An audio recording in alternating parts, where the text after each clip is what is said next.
Everyone, this is George Couros. Welcome back to another episode of the Innovator's Mindset podcast. I was so blessed this past week, and past week for me, when this is being released, it's several weeks after, to keynote the Minnesota Association of School Administrators Conference. So tons of superintendents there, and it was just really great conversation that we had with the group.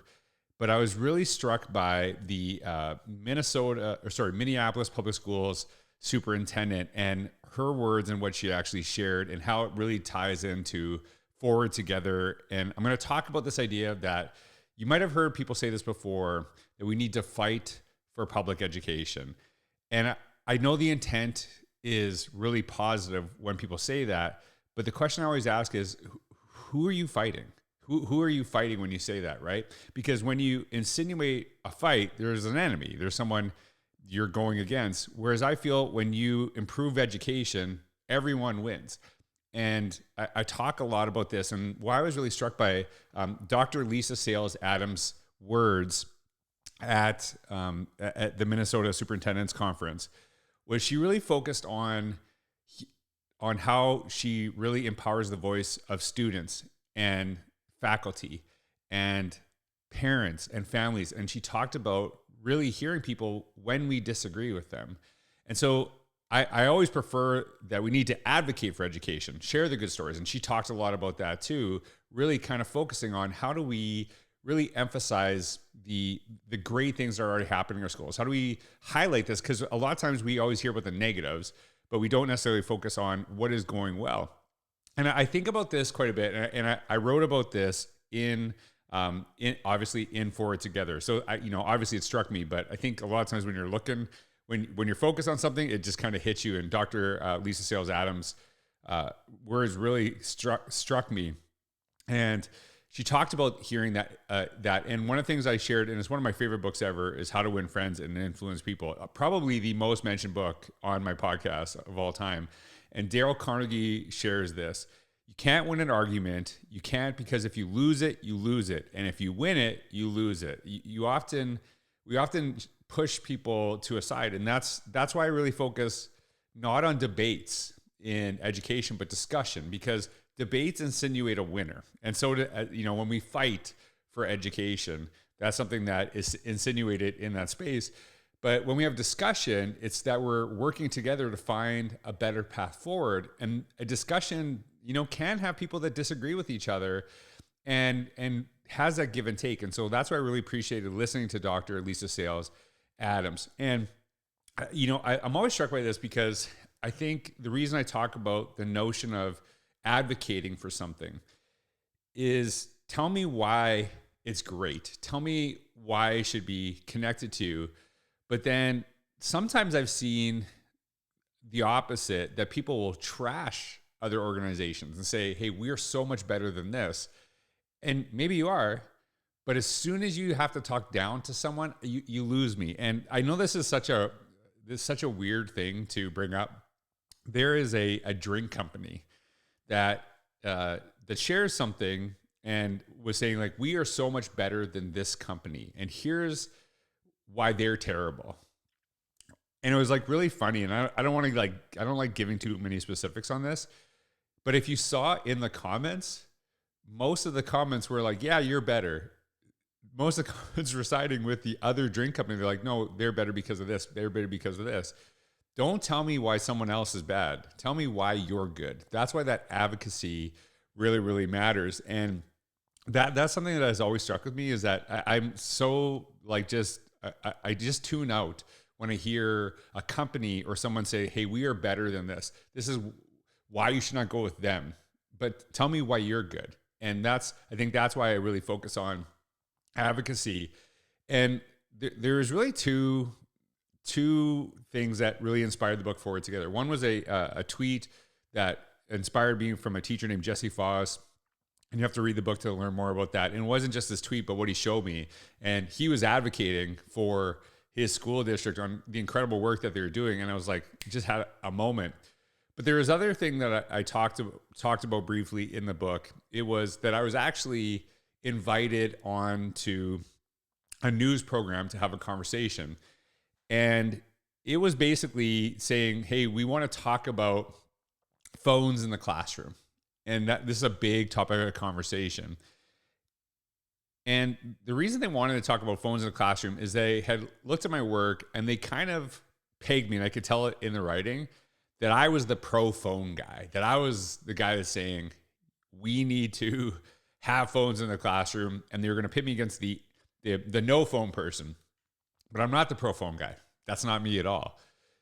I think a lot of the conversations that we need to have in education shouldn't be one side or the other, but there's some nuance to this too, right? There's things that, maybe a device would help some kids and harms other kids. I think it's a really community thing, and I think it's really important to have a conversation.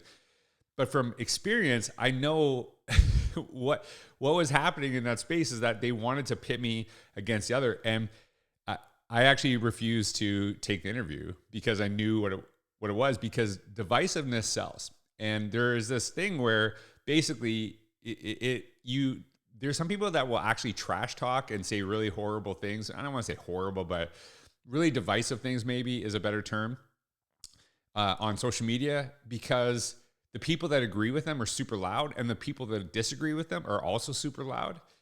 And that creates engagement, which actually sometimes is a monetary reward. The more engagement you get, and so when you actually get people really upset and they engage in your content, they actually benefit from that. So divisiveness sells. And I'm just not interested in participating in that.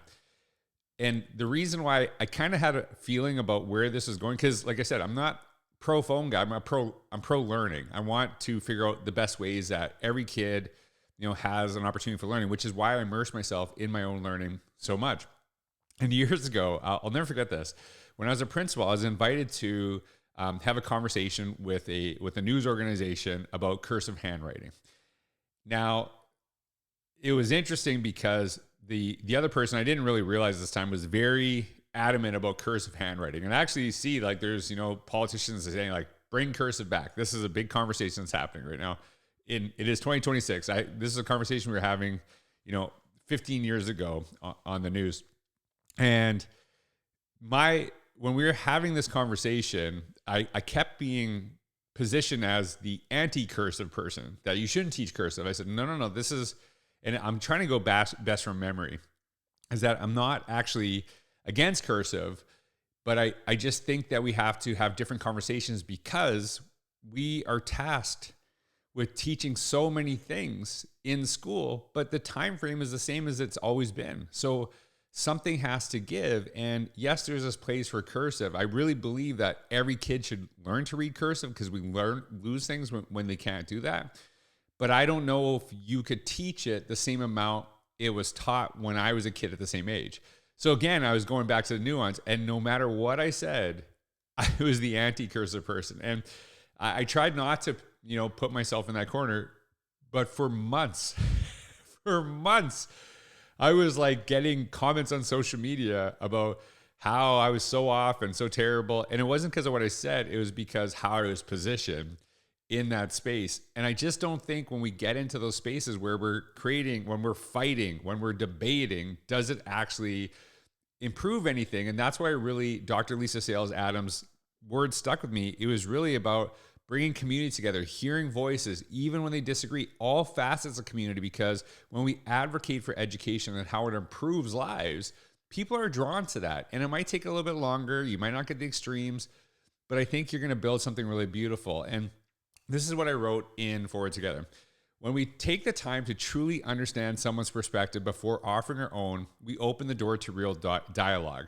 People become more willing to listen, not because we've won an argument, but because we've shown respect, empathy, and a genuine desire to learn alongside them. That's why it is so important to focus on discussion versus debate, advocacy over fighting, because it is about hearing other people's opinions. There's things that I've really moved on over the years too that I think differently about. I'm probably more focused on some of the really great traditional things that we've done in classrooms over the years. And it's not because I didn't think they were good before, but I'm more intentional about bringing them up, because I think that I went a little too overboard talking so much about the aspirational that I wasn't really emphasizing the foundational, how crucial that was. And so that's something I've learned over the years. And that's from conversations, that's from challenge, that's from pushback. And it's you can have those things in a discussion, but when it's a debate, it's like one person wins and one person loses. And that's something that I just really don't think is actually beneficial to education. Advocate for why you're good. Tell me what is great. Show me different perspectives, right? But that discussion, when we bring people in, even when we disagree with them, I think it is about growing as an organization, growing as an individual. So I just want to talk about that. Dr. Lisa Sayles-Adams, incredible. I was listening to her, really inspiring. And I really emphasized her words when in my keynote on that day, because I just seeing someone actually talk about that so openly was just inspiring. So she really inspired me, and it just inspired this podcast today. So I just want to share that with you all. Advocate for the great things you're already doing. Share those stories. You don't have to beat someone else down to make yourself look good. In fact, sometimes when we do that, we actually look bad. So I think that really matters. There's so many great things in education. I hope that we continue to share them. I hope people are inspired to continue to share, because there's so many great people, great things that are happening in organization. Share those, advocate for why education makes everything better. And I think it can really bring people together. Anyways, just some things I want to think about. I'm going to blog about this after I record this podcast, but thank you so much for being here. I hope you have a wonderful day. Take care.